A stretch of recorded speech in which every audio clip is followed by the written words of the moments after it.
ઝવેરચંદ મેઘાણીએ તેમની સૌરાષ્ટ્રની રસધારમાં દુશ્મનોની ખાનદાની નામની વાર્તા સુંદર રીતે આલેખી છે કે એકબીજા દુશ્મન હોવા છતાં પણ એકબીજા માટે શું શું કરી શકે તે વિસ્તૃત રીતે ખૂબ જ સુંદર રીતે સૌરાષ્ટ્રની રસધારમાં આલેખ્યું છે। મુંજાસરને પાદર થઈને નીકળીએ અને ભોકાભાઈને કસંબો પાયા વિના ચાલીએ જવાય। આપા રામખાચર કસંબો રખડી પડશે હો અને ઝાટકા ઉડશે, રહેવા દ્યો, વાત કરવા જેવી નથી। તમે એના સગા માસી અને મામૈયા વાડાના લોહી ઢાળીને હાલી આવો છો। અરે ફિકર નહીં, ભોકાને ક્યાં મામૈયા હારે સારી હતી, એ તો ઉલટો રાજી થશે, બોલાવો એને। સાતલની નદીના કાંઠા પર પ્રભાત પહોરે મુંજાસર ગામની સીમાડે 25 કાઠીઓનો પડાવ થઈ ગયો છે। એ 25 અસવારોનો સરદાર ચોટીલાનો રામો ખાચર છે। 3 દિવસના પંથ કાપતો રામો ખાચર જૂના વેર વાળવો પોતાનો નાનકડો મેલીકાર લઈને માલસીખું ગામ ભાંગવા ચડ્યો હતો। માલસિકાનો માલ વાળીને રામો ખાચર વળી નીકળ્યા છે। 25 કાઠીઓ પોતાના હથિયાર હેઠે મેલીને સાતલીના તેલ જેવા નીરમાં પોતાના રાજે ભર્યા મોઢા ધુએ છે અને ગળા ફુલાવીને ઘોરાતા નાદે ઉગતા સૂર્યની સ્તુતિ લલકારે છે। ભલે ઉગા ભાણ ભાણ તિહારા લયા ભામણા, મરણ જેરણ લગ માણ અમારી રાખજો કાશ્યપ રાઉત। હે ભાનુ, તમે ભલે ઉગ્યા, તમારા ઓવરણા લઈએ છીએ। હે કશ્યપ ઋષિના કુંવર, મૃત્યુ સુધી અમારી આબરૂ જાળવજો। સામ સામા ભળ આફળે ભાંગે કેતારા બ્રહ્મ, 3 વેળા કશ્યપ તણા સૂરજ રાખો શરમ। સામ સામા જ્યારે સુરવીરો યુદ્ધ કરતા હોય, જ્યારે કેટલાય બહાદુરોની આબરૂ ધૂળમાં મળતી હોય, તે ટાણે કશ્યપના કુંવર અમારી ઇજ્જત રાખજો। કોઈ વળી ચલાડાના આપા દાનાને યાદ કરે છે, કોઈ પાળિયાદના આપા વિસામણને સંભાળે છે, કોઈ એકલ પગે ઊભા સૂરજ દેવળના નામ રટે છે। ભૂખ્યા કાઠીઓ લાંબે પહોંચતી નજરો મુંજાસરને કેળે મંડાઈ અને બીજા બધા દેવસ્થાનના જાપ છોડીને સૌ લલકાર કરી ઉઠ્યા। એ ભણે દૂધની તાંબડીયું આવી, એ ગોરસના દોણા આવ્યા, એ ભણે રોટલાની થાળીઓ આવી અને ભણે ચોખાના હાડલા આવ્યા, સાકરના ખૂમચા પણ આવ્યા હો। મુંજાસરનો કાઠી ગલઢેરો ભોકોવાળો રામ ખાચરના સમાચાર સાંભળીને શિરામણ ઉપડાવીને મહેમાનોને છાસિયું પાવા હાલ્યો આવે છે। સાથે 25-30 કાઠીઓનો દાયરો લીધો છે। દૂધ દહીંના દોણા લેવરાવે છે, સાકર ચોખા અને રોટલા અને માખણના પીંડા લેવરાવે છે। હજી માલસીકું ભાંગ્યા એને ખબર નથી પડ્યા। ચાલી આવે છે એમાં એક માનવી આગેથી આડો ઉતરતો ભાળ્યો। એલા ગઢવી નાજાભાઈ, દાંતી તો નહીં? હા એ જ। એલા બોલાવો, એ ઉભારો નાજાભાઈ ઉભાર્યો, પણ એ પુરુષ થમતો નથી। ફરીવાર સાદ પાડ્યા, એ નાજાભાઈ રામ દુવાય છે તમને। રામ દુવાઈ દેવાયાથી નાજાભાઈ ચારણ થંભી ગયો, પણ જેમ ભોકોવાળો નજીક આવ્યો તેમ ચારણે પોતાની પછેડી માથા ઉપર નાખીને ઘૂમતો તાણી લીધો। વાંસો વાણીને એ ઊભો રહ્યો। અરે નાજાભાઈ, લાજ કેની કરી? લાજ તો કરી જેઠની, ચારણ બોલ્યો। જેઠ વળી કોણ? તે તો ભોકોવાળો। ગઢવી, કેમ આવડું બોલો છો, કઈ અપરાધ? ભોકોવાળા, મામૈયા વાડાના લોહીનો કસંબો પીવા જાઉં છો, ચારણે કહ્યું। મામૈયાના લોહીનો? હા, મામૈયાને મારીને માલસિંકાનો માલ વાળીને આપો રામો ચાલ્યો આવે છે।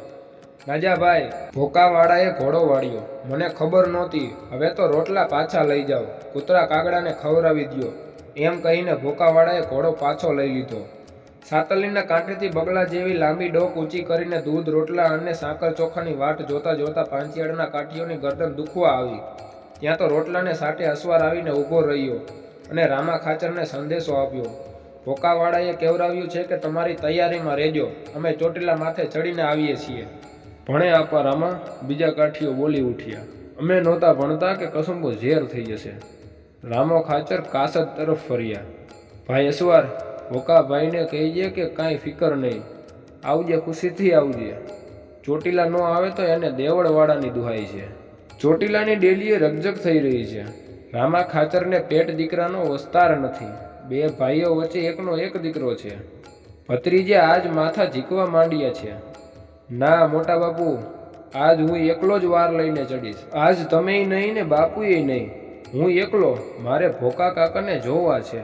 બાપ એવી હઠ ન હોય, તારું ગજવું નહીં, અને ભોકા કાકો તો રણ સંગ્રામમાં જોવા જેવો નથી। બાપ હઠ કરમાં, પણ કુંવરે ન માન્યો। 200 તેવડી હેડીના અસવારોને લઈને ચોટીલાની બહાર નીકળ્યો। લાંબા ધારની ટોચે મુંજાસરના 500 ભાલા ઝબકારા મારે છે। આપો ભોકો ચોટીલાના સામૈયાની વાટ જોતા બેઠા છે। ત્યાં ઘોડા આવતા ભાળ્યા। આગલા અસવારે જાણે ભાલાને આબ ઉપાડી લીધા છે। મૂછનો દોરોય ફૂટ્યો નથી એવા સરદારને દેખીને આપા ભોકાએ કહ્યું, બા, આ મોવડી કોણ? આપા એ રામા ખાચરનો ભત્રીજો, પરણીને હજી મીંઢણે હજુ છૂટ્યું નથી હો. બે ભાઈઓ વચ્ચે એકનો એક જ છે, વીણી લ્યો. એટલે રામા ખાચરના વંશનો દીવડો જે સંચોડો જ ઓળવાઈ જાય. ત્યાં તો ચોટીલાની વાર લગો લગ આવી પહોંચી. ધાર ઉપરથી ભોકું ઉતર્યો, જાણે ડુંગર માથેથી ધોધ ચાલ્યો આવે છે એમ પોપટના ઘેરા ઉપર બાજ ઝપટ કરે એમ સોરઠના 15 કાઠીઓ ચોટીલાના જુવાનો ઉપર તૂટી પડ્યા. રામા ખાચરના ભત્રીજાના સબ ઉપર પછેડી ઓઢાડીને ભોકો વાળો વળી નીકળ્યો. ધીંગાણું પૂરું થયે રામો ખાચર આવી પહોંચ્યો. જુએ ત્યાં તો લાશોના ઢગલા પડેલા, માથે ગરજા ઉડે છે. 5-5, 10-10 ને ભેડા ખડકીને સામટા અગ્નિદાન દીધા. દાયરો ઝંખવાળો પડી ગયો છે. રામો ખાચર બોલે છે, એક જણો જઈને મુંજેસર આપા ભોકાને ખબર આપો કે અમે આવીએ છીએ. એક તારો કાઠી, એક મારો કાઠી, એમ સામ સામા સરખો રણ સંગ્રામ રમે. છેવટે તું અને હું, બેમાંથી જે મરે એના દેન બે દાયરા ભેડા બેસીને દે. સાચા મરદ હોય તો એ રીતે રણ ખેલે. ભોકાવાળાએ કાગળનો જવાબ વાળ્યો, ભા તમે ઘટપણના રહેવા દેજો, ફેરવણીમાં ઘસાઈ જશો. અમે જ સામા હાલીને ફરીવાર આવીએ છીએ. કાઠિયાણી, રામા ખાચરે આઈને બોલાવ્યા. કાઠિયાણી, હવે જીવતરના ભરોસા ઓછા છે. આ વખતે ભોકાની સામે મોતનો મામલો મચવાનો છે. પાછા વળશે નહીં. તે તમારી શી મરજી છે? બીજી તો કંઈ નહીં, પણ ગીગીનો વિવાહ પતાવી લેવાની. તમે જાણો છો, મરણ પરણને ઠેલતું આવે છે.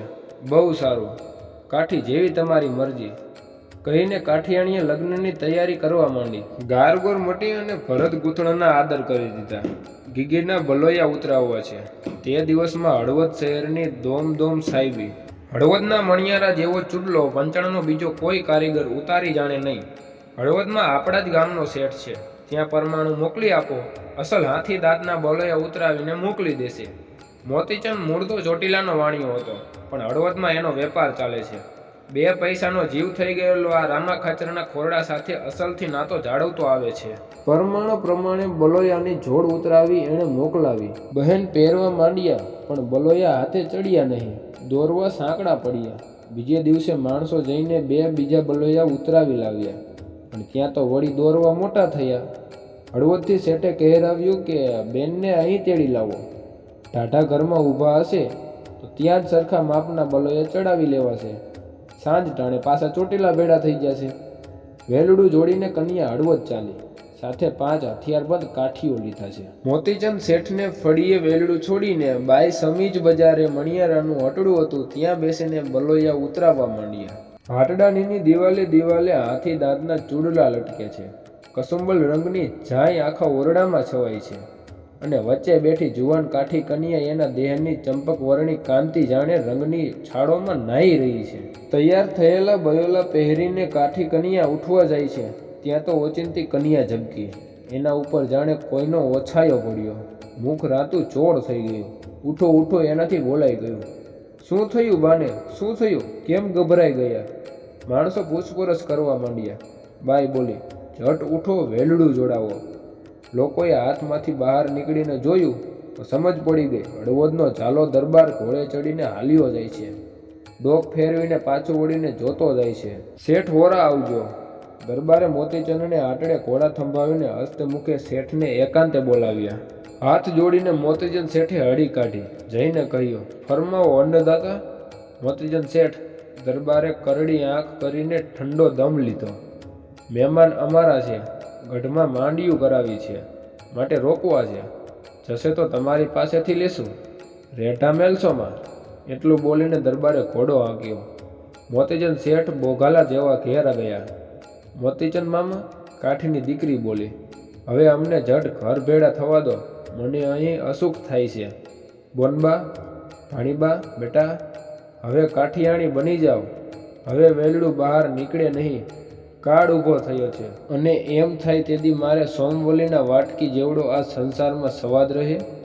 માટે હવે તો આ ડેલીમાં બેસી રહો બાપ. આ બાયડી છોકરા અને છેલ્લો હું, એટલામાં જીવતા બેઠેલા છીએ ત્યાં સુધી તમારું રૂવાડું નહીં ફરકે. દરવાનોને એને આજ્ઞા દીધી, ડેલી બંધ કરો, તાળા મારી દો. ડેલીને બારણા બંધ થયા, અને એક અસવાર પાછલી બારીએથી ચોટીલાને માર્ગે નીકળ્યો. આ તે શું કહેવાય? રામની મઢીએ કાગડા ઉડે? એમ ચોટીલાનું ઉજ્જડ કાં કળાય? આપા ભોકા રામા ખાચરને ગઢપડ છે ખરું ને એટલે કાગળ લખ્યા પછી પાછું 2 વર્ષ સંસારનો સ્વાદ લેવાનું મન થઈ ગયું હશે? હોય નહીં. રામાને હું ઓળખું છું. આજ રામો જીવ ન બગાડે. નક્કી કંઈક ભેદ છે. નાજાભાઈ, ગામમાં ડોકાય તો આવો. દાયરો શું કરે છે? નાજાભાઈ ગઢવી ગામમાં ગયા. ગામને જાણે ચુડેલ ભરખી ગઈ હોય એવી ઝંખપ લાગી છે. ડેલિયા આવે છે ત્યાં ઠસોઠસ દાયરો બેઠો છે, પણ કોઈ મોં પર નૂરનો છાંટોય નથી રહ્યો. આવો નાજાભાઈ, એમ કહીને કાઠીઓ ઊભા થયા. ચારણને બાથમાં ઘાલીને મળ્યા, બેસાડ્યા, કસુંબો લેવરાવ્યો, પણ કોઈ કશો ભેદ કહેતું નથી. ચારણે કહ્યું, રામા ખાચર, બાપ ભોકોવાળો ક્યારનો તમારી વાટ જોઈને બેઠા છે. હા ગઢવી, આ હવે ઘડી બે ઘડીમાં અમારા બાકીના જુવાનો આવી પહોંચે એટલે ચડીએ છીએ. હવે જાજી વાર નથી. ભોકાભાઈને વાટ જોર પડી એનો અમને અફસોસ થાય છે. નાજાભાઈ ગઢવીએ કશું સમજાયું નહીં. આ ખાચર દાયરો આજ મરવા ટાણે કાં કાળમોસા મોઢા લઈને બેઠો છે? નાજાભાઈ બાઈઓને ઓરડે ગયા અને ત્યાં ઉદાસીના ઓછાયા. આજ તો શું થઈ રહ્યું છે? એણે બાઈને પૂછ્યું. બેન હળવદ બલોયા ઉતરાવા ગયા છે અને હળવદના દરબારે માંડિયું કરવા રાત રોક્યા છે. હવે ઘડિયું જાય છે. કાં તો દીકરીએ પેટમાં કટાર નાખી હશે ને કાં એને એક ભવના 2 ભવ થયા હશે. અને વાણિયાના તો 100 ભરોસા. દોરીને દઈ એવા લાલચૂડા. એમ કહેતા બાઈ રડી પડ્યા. એમાં ખાચર દાયરો મૂંઝાઈને બેઠો છે? હા માળી, એક કોર ભોકાભાઈ અને બીજી કોર હળવદનો રાજ. 2માંથી પહેલું ક્યાં પહોંચવું? ચારણ ચાલી નીકળ્યો. સડેડાટ સીધો ડુંગરની ધારે આવ્યો. આવીને આખી વાત કહી. સાંભળીને ભોકોવાળો ઊંડા વિચારમાં પડ્યો. પછી એણે ગઢવીને કહ્યું, નાજાભાઈ, વેર કાંઈ જૂના થઈ જાય છે? નાજાભાઈ કહે, ના આપા. તો પછી ચોટીલાના દાયરાને ખબર દ્યો કે અમે મળવા આવીએ છીએ. જઈને ભોકાવાળાએ કહ્યું, આપા રામા, ઉઠ ભાઈ, ગીગીને ઊનો વાય ન વાય. ઉઠ, પછી આપણો હિસાબ આપણે સમજી લેશું. 500 ઘોડાની આવડે આભને ચીરી નાખ્યો. હળવદને માર્ગે જાણે વંટોળિયો હાલ્યો. હળવદમાં સાંજ પડી ગઈ છે. મોતીચંદ વાણિયો પોતાની પાછલી બારીએથી નદીમાં આટા ખાય છે. ત્યાં તો નદી કાંઠે ભૂરિયા લટુરિયા રાખમાં રોડેલી પહાડી કાયાઓ, તુલસીના પારાવાળી બેરખા અને સિંદૂર આંજીઓ હોય એવી રાતીચોળ આંખોવાળા નગા બાવાની જમાતને પડાવ થતો જોયો. સાથે ડંકા, નિશાન, હથિયાર અને ઘોડા દેખા. વાણીએ પૂછ્યું, બાવાજી ક્યાં રહેવું? ચિત્તોડ. કેનીકોર જાશો? ચાકરી મિલે વાહ. મારે ઘેર રહેશો? તું બન્યા ગયા દેગા. બીજે શું મળશે? 15 રૂપિયા. આપણા 16. નાગા બાવા ગામમાં દાખલ થયા. એ જ ટાણે તાતી ઘડીએ વાણીએ નાગા બાવાને પગાર ગણી દીધો. 400 નાગા બાવાની ચોકે વાણીએના ઘેર પર બેસી ગઈ છે. દરબારની કચેરીમાં મસાલ થઈ ગઈ. અમીરો વિખરાઈ ગયા અને દરબારનો માનીતો જમાદાર વેલડું જોડીને કાઠિયાણીને બોલાવવા ચાલ્યો. એ મોતીચંદ શેઠને ઘેર પહોંચ્યો ત્યારે નાગા બાવાના સાચા ભેદની ખબર પડી. નાગા બાવા રંગમાં આવી ગયા. એમણે જમાદારને મારી પાડ્યો. ઝાલા રાજાએ જમાદારનું ખૂન સાંભળ્યું અને વાણિયાએ પોતાના ડેલીએ નાગા બાવાની પલટન બેસાણી છે એવા સમાચાર સાંભળ્યા. નગારે ઘાવ દઈને એણે ફોજ સજ્જ તૈયાર કરી. એકેય બાવો જીવતો ન રહેવો પામે એમ હાકલ થઈ. એવામાં તો દોડજો, કાઠી કાઠી કાઠી એવા અવાજ થયા. દરવાજે નગારા વાગ્યા. પોણા ભાગની ફોજ લઈને રાજા દરવાજે દોડ્યો. જોયું ત્યાં તો દરવાનોની લાશો પડી છે. નદીના વેંકારમાં 25 કાઠી ઊભા છે. રાજાએ ફોજને કાઠીઓના કટક ઉપર હાંકી મૂકી. કાઠીઓ ભાગ્યા. પાછળ દરબારે ફોજના ઘોડા લંબાવ્યા. હળવદનો સીમાડો વટોળી ગયા. દરબાર જાણે છે કે હું કાઠીઓને તગેડે જાઉં છું. હમણાં ઘેરી લઈશ ને હમણાં પેંખી નાખીશ. ત્યાં તો તળાવડીમાંથી 50 ભાલા ઝબક્યા. હળવદની સેના દરબારની સાથે જ રાત રોકીને કાઠીનું કટક ગામમાં આવ્યું. આવીને જોયું ત્યાં તો બાકીનું કામ બાવાએ પતાવ્યું હતું. આપા ભોકા અને આપા રામા, હળવદનો દરબારગઢ રેઠો છે. આડો દે એવો એકે માટીનો રહ્યો નથી. કાઠીઓ બોલ્યા. ના, રામા ખાચર અને ભોકાવાળાએ 2 જણાએ કહ્યું, કાઠીનો દી મોરો કે માઠો બેઠો નથી. હળવદનો રાણીવાસ લૂંટાય નહીં. મર લાખુની રીતિ ભરી હોય. હાલો, પેલી તો મોતીચંદ શેઠની ખબર કાઢીએ. ઓરડામાં મોતીચંદ શેઠની પથારી છે. ઘાયલ થયેલો મોતીચંદ પડ્યો કણકે છે. રામા ખાચરે મોતીચંદના પગની રજ લઈને માથે ચડાવીને બોલ્યા, ભાઈ વાણિયાની ખાનદાની આજ દર્શન થયા હો. મોતીચંદ, તું ન હોત તો મારું મોત બગડત. મોતીચંદે આપની સામે આંગળી ચીંધીને કહ્યું, ધણીની મરજી આપા. દીકરીને લઈને 2 મેલિકા ચાલી નીકળ્યા. સૂરજ મહારાજ ઉગીને સામા થયા છે. તે ટાણે ચોટીલાના સીમાડે ભોકાવાળાનું કટક નોખું તરીને ઊભું રહ્યું.